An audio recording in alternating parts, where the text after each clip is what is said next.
everyone, and welcome to another live Mavens of Manufacturing, the video broadcast series that features the powerful women from the shop floor to the C-suite who are changing the world through engineering and manufacturing.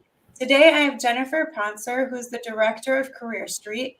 Welcome, Jennifer. Thank you so much for joining us today. Hi, Megan. Thanks for having me.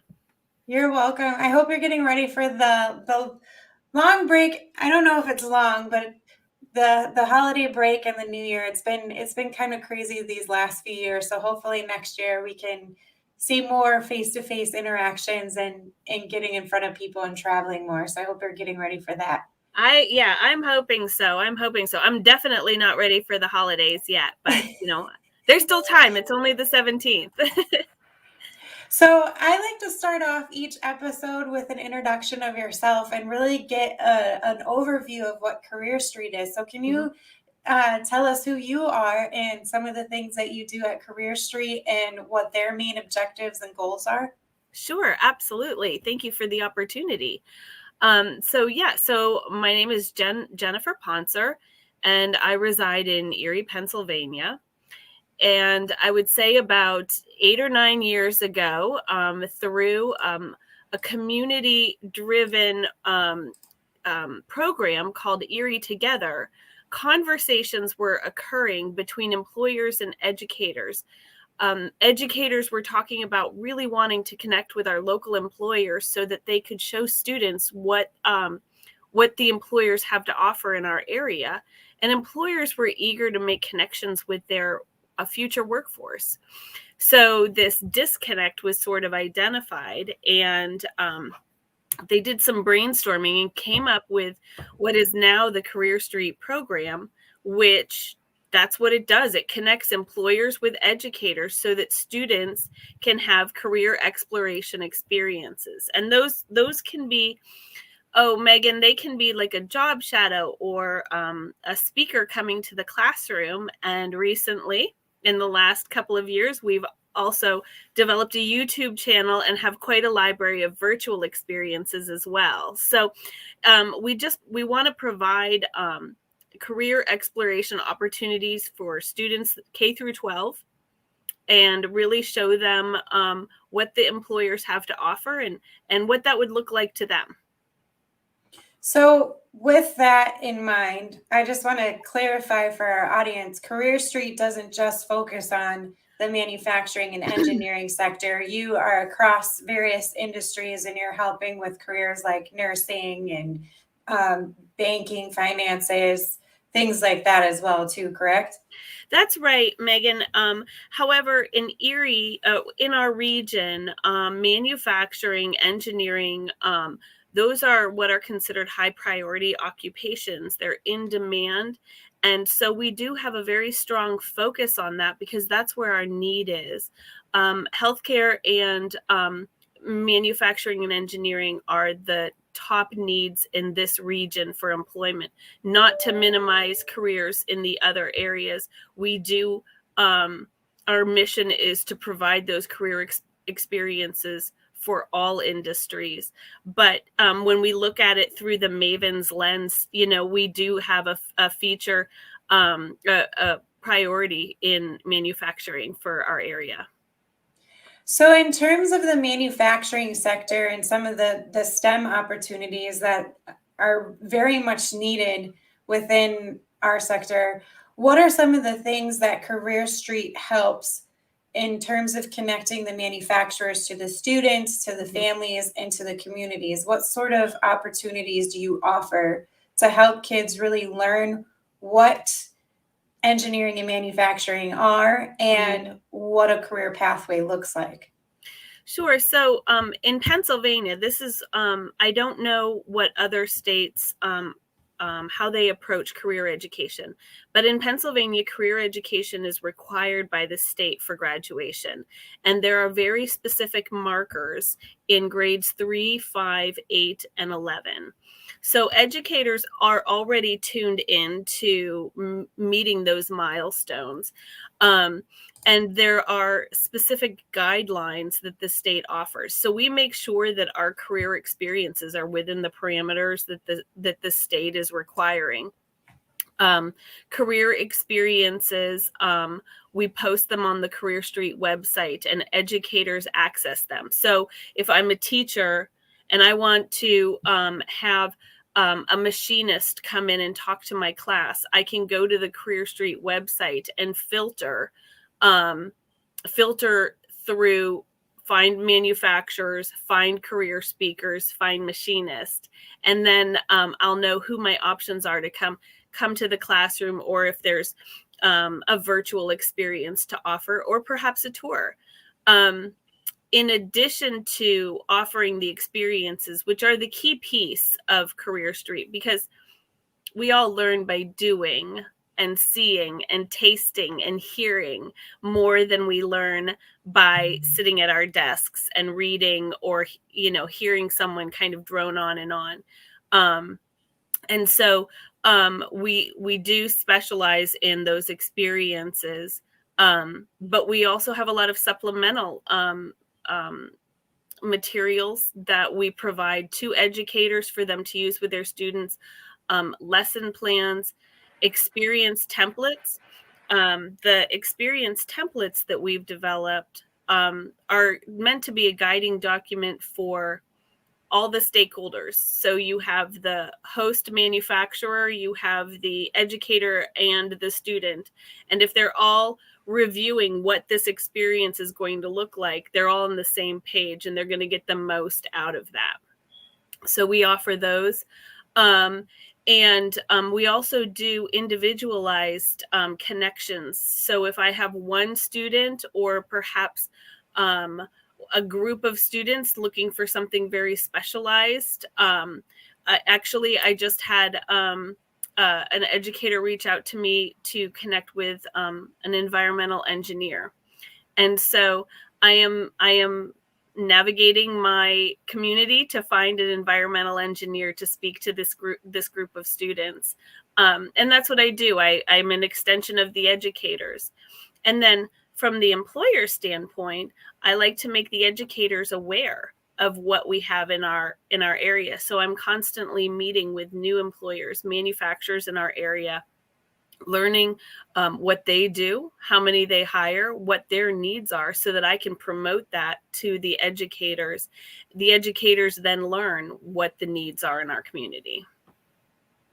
I think those are all great steps, and I like that because it's different, right? Depending on what state you're in, on how focused they are in terms of the trade skills. I know within the local community that I grew up in, they are having some road barriers in terms of getting certain funding or materials or equipment into some of these courses that they're teaching for their VOTech program.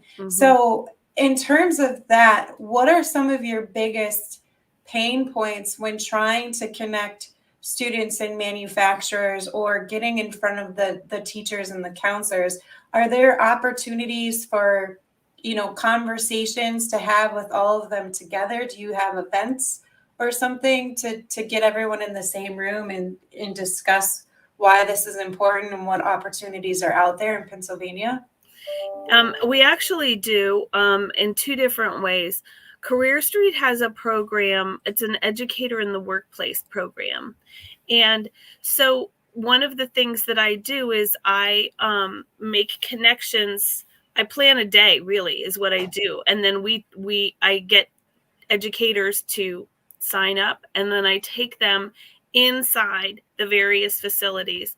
If I'm focusing on manufacturing for the day, I might plan 4 different tours of manufacturing for the educators then to come in, tour the facilities, and meet the employees, meet the administration in these these manufacturing companies. And again, like I say, it's about all the senses. When you go into onto a manufacturing floor, there's certain senses, there's certain smells, there's certain sounds.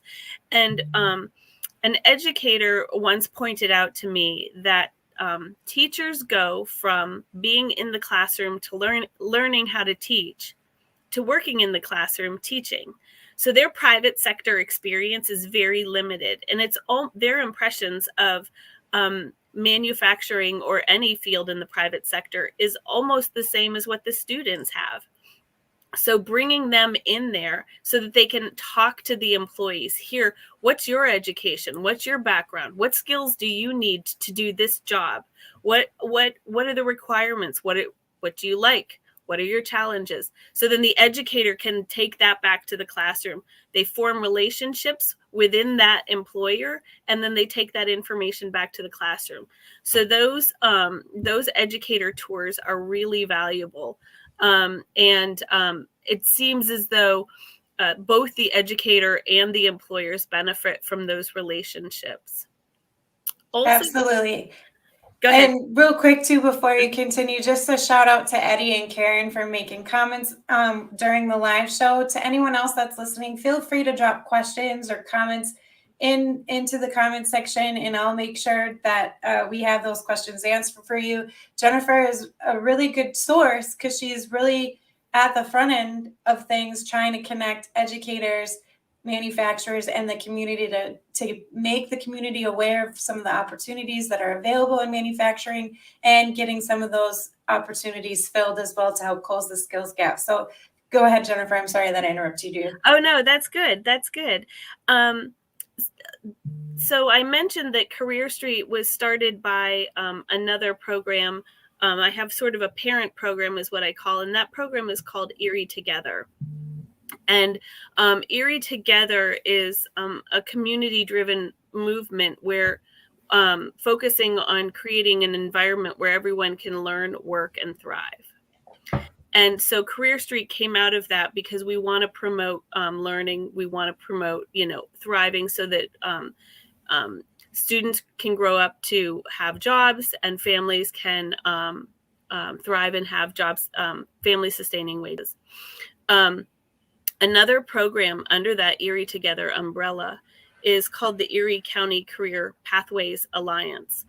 And it's a long name, but it partners with the Career Street program in a way because they convene employers and educators to talk about best practices with creating pipelines for the industry. And so we have one for each pathway. So engineering and industrial technologies is one of those. So we do on a regular basis convene educators and employers focusing on developing that workforce, talking about what the roadblocks are, and creating solutions.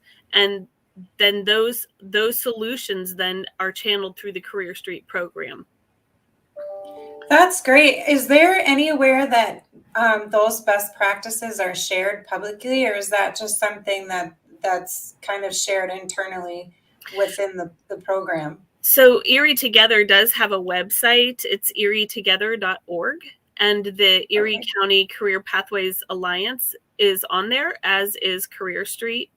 And so you can see both of those pieces through the Erie Together website, or you can, if you wanted to just look at Career Street, it has its own website also. There was a few years ago, the community was approached to develop a pathway system. And there is, it's called the National Center for College and Career Transitions. And they sort of have not really a template, but they do have guidelines for creating a pathway system. So we used their pathway system, and they consulted with us to develop this. And we had a consultant for about a year, and then we took the training wheels off and ran with it. That's great. In a previous conversation that you and I had, I was really interested in hearing about one of the activity books that you made, because there's a lot of conversation as to when to, get kids excited about these STEM opportunities and how to really, I don't want to say ingrain because it's like almost forcing them, but really expose them to the opportunities versus, starting to talk to them about career pathways. Because when you're in third grade or fifth grade, you're not really thinking about what you want to do for the rest of your life. I think you get asked the question, what do you want to be when you grow up? And you get the answers like, I want to be a fireman or a superhero or something like that, but they don't really necessarily take it seriously until the time they get maybe late middle school, early high school. If you're someone like me, it's when you start in college that, that you start thinking about it seriously. But you have an activity book too, that helps expose younger generations. Can you talk about that a little bit? Because I think that's such a creative way to really start exposing kids to some of the STEM opportunities, but you also do it for other industries as well too. Right. So, as I mentioned, Career Street is a K through 12 program, and in the education world, from K through grade 3, students are learning what a career is. They don't know what that concept is, and so, and then from 3rd grade on, they're learning about careers. So, I worked with a local university with elementary education students that also had some drawing ability. And we developed an activity book that one side is a coloring page, and that focuses on one industry. And then on the back side of the coloring page is an activity, which is academically appropriate for either about 2nd or 3rd grade.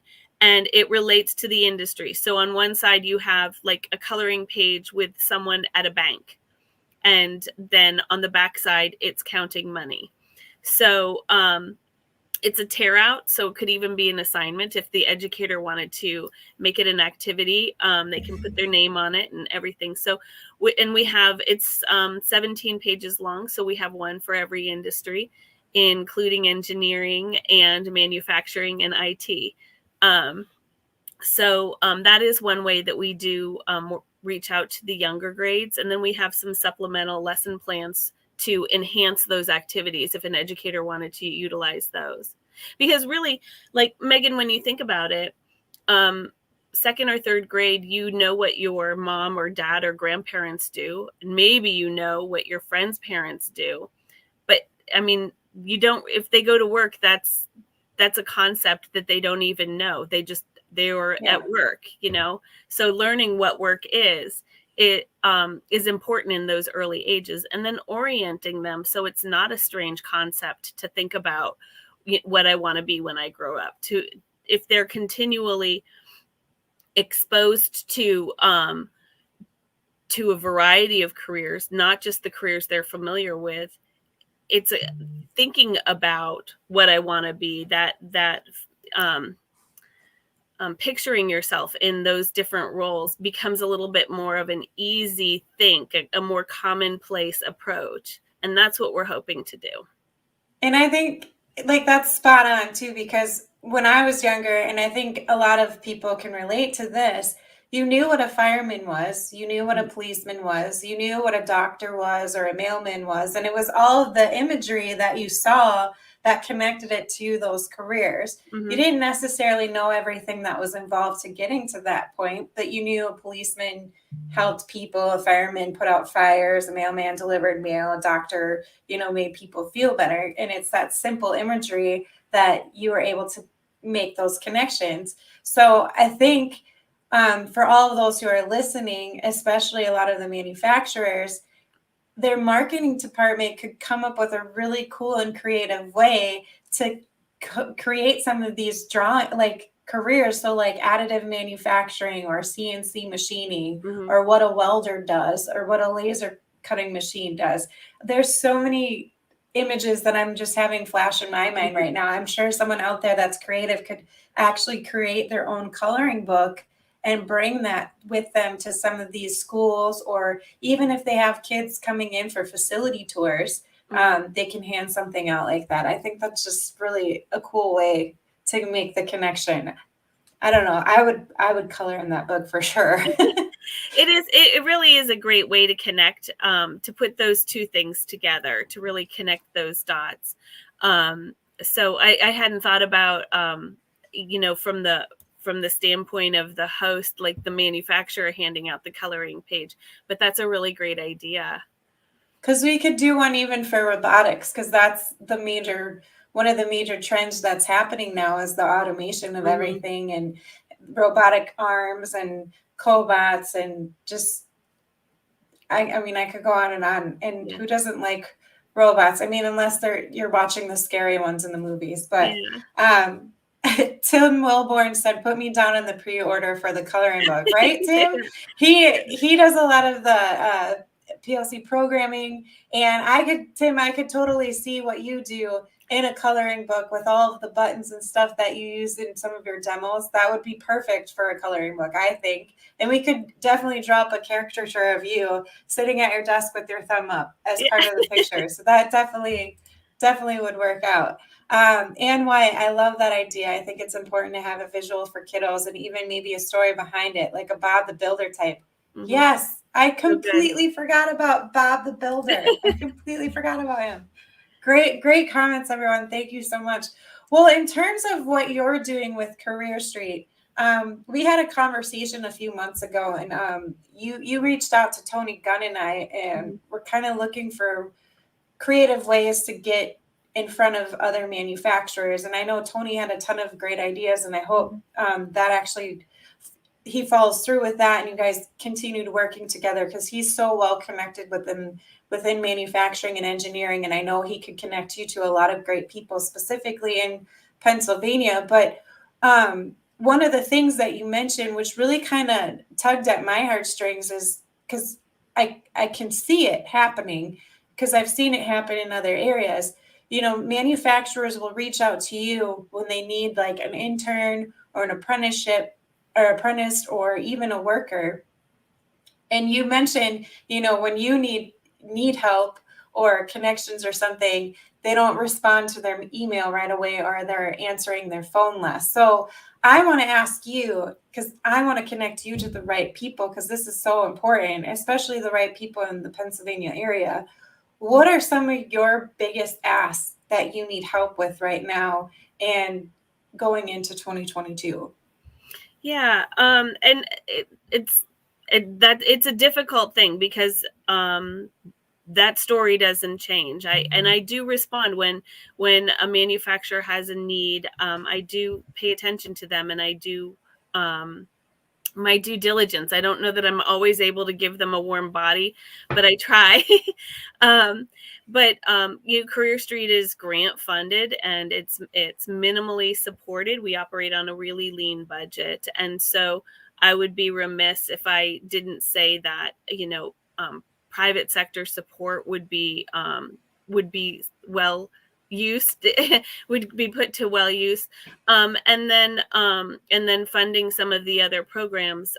Career Street used to be able to support the transportation. We have a large manufacturing day event in Erie, and that is I think we usually get around 2,000 students from the area to attend the manufacturing day. I've been told it's the largest in the country. I don't know how it's fared the last couple of years, but it's like a little trade show, except they're on the floor. They're featuring the careers in the they're featuring their products. Don't get me wrong, their products and their cool equipment and all of that type of thing. But they're also talking about jobs and careers and so forth. And Career Street was able to pay for the transportation for students in years past, but the funding has just gotten too lean to be able to do those, to be able to support in that direction. So that is something. And currently, the pandemic has affected career exploration, because it is important to get in person, face to face. And right now, there aren't a lot of face-to-face experiences happening. So in lieu of that, I do offer virtual experiences, and I have found that manufacturers are not really eager to participate in those. And I know that everything would be much more dynamic in person, but time's ticking, and kids are aging, and they're moving through school, and you're not reaching them. And so obviously everything's much better in 3 dimension, but for now, to keep the children safe and to keep the employees safe, until we can get to a herd immunity where we can be face to face with people more readily. Having participation in these virtual experiences is something that I'm really looking for. I think that's such a great quote. Time's ticking and students are aging, and we need them now, and we're not getting in front of them. I Yeah. think that's so great. I would like to see if maybe there's some way that we could set up a virtual event with Career Street, whether so I did an event back in October, and it was all virtual, and it was very successful. Mm-hmm. And it was a very minimum budget. It didn't cost a lot of money. I think I spent $150 on the pizza to feed the kids, and then I got them all t-shirts. That's where my budget went. So I think there are individuals out there who would be more than happy. And yes, I'm calling everyone out that watches Mavens. I think there's all individuals out there that would be happy to volunteer maybe 20 or 30 minutes of their time just to do a quick presentation, because even though it's not face-to-face, because I'm a huge fan of face-to-face interaction, I just think you know the person more. You it's just a better connection. It's more engaging. It's more intimate. It's just a better thing. But until we can do that, I think virtual is a good way to do it. And there's technology out there, and I'm sure there's robotics technology out there that some of these robotics manufacturers want to show off. And what a great way to do that with a wireless robot going from place to place and getting kids excited about engineering and manufacturing. So I would love to just, anyone interested in helping Jennifer, specifically in the Pennsylvania area, let's get together and figure this out. Because time's a ticking, kids are getting older, and we're not getting in front of them, and we need to do that more. I so love definitely that. agree with you on that. Yeah, Definitely agree with you on that. I would also say, yes, I am on board for that. But I would also say, I think that employers tend to look at what they think the low-hanging fruit is, and that they think it's graduating seniors. But by the time they're seniors, they're either checked out or they're moving on. And so they need to get connected at a younger age. And my target is 8th grade. And I know everyone thinks like, oh, 8th grade, and they're just, middle school, that they're crazy at that point. And they are crazy. But, they should be a part of your 5-year plan. If you have a 5-year plan for your business and you know what your targets are in 5 years, you should be connecting with your 5-year workforce. And I think that middle school, I think that they're less inhibited. They ask great questions. They're more apt to display their curiosity. And when they're that engaging, they're that impressionable.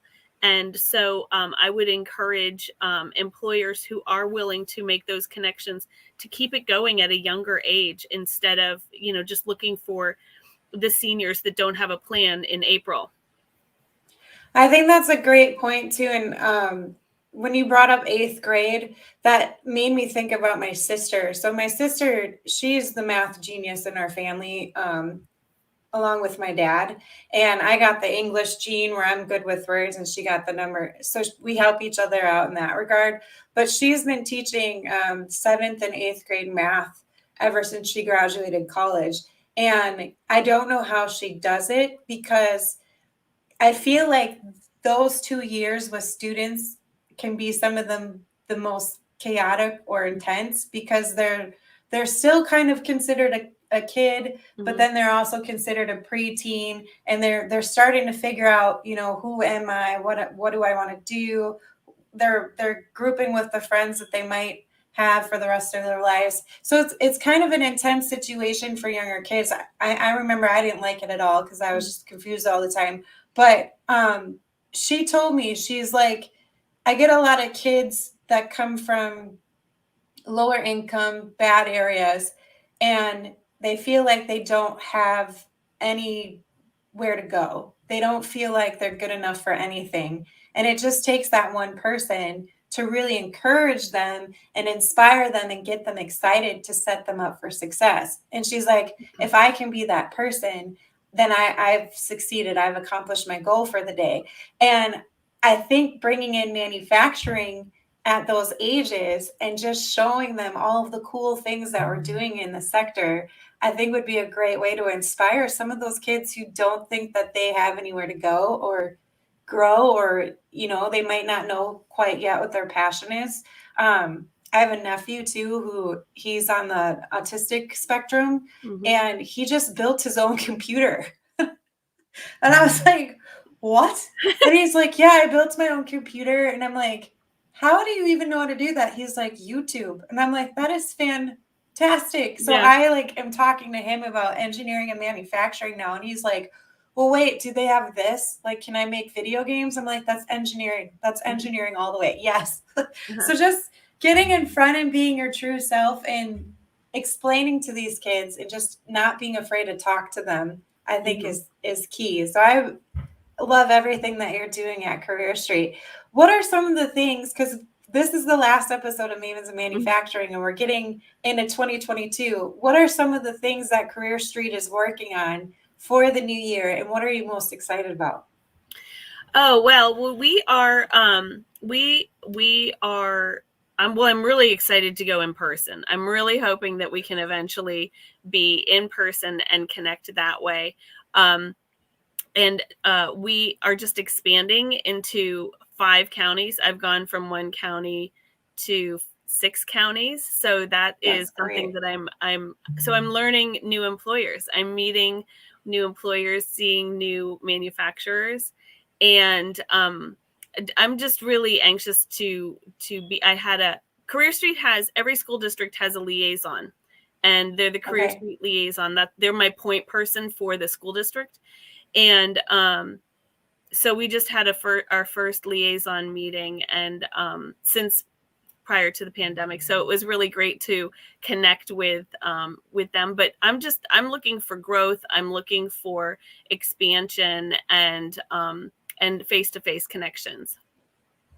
Awesome. Well, Jennifer, I want to thank you for joining us today. Before I let you go, anyone who's interested in learning more about Career Street and some of the amazing projects that you're doing, where should they go and how can they connect with you as well, in case they want to directly contact you and maybe set something up for 2022? Because that's going to be one of my goals for next year with you, is to connect you to people that we can help fund some of these activities, because it's important, I think, especially if they're virtual and not in person. There's still that need there, and we need to accomplish some of these. So where can they go to find out more information? Sure. So the website is careerstreeterie.org. And that's that's it. And my my direct email is jpontzer@careerstreeterie.org. Fantastic. And I welcome people to reach out to me. I really I look forward to hearing from everyone. Well, thank you again, Jennifer. Thank you to all who tuned in. Make sure you reach out to her. If you know of anyone in the Pennsylvania area that could be assistance to her, please contact her directly. Let her know, make those connections, and let's start closing that gap together. I hope everyone has a happy holiday, a Merry Christmas, and a safe and healthy New Year. Bye, everyone. Bye. Thank you. This has been another episode of Mavens of Manufacturing. Subscribe for more and make sure to tune in next time.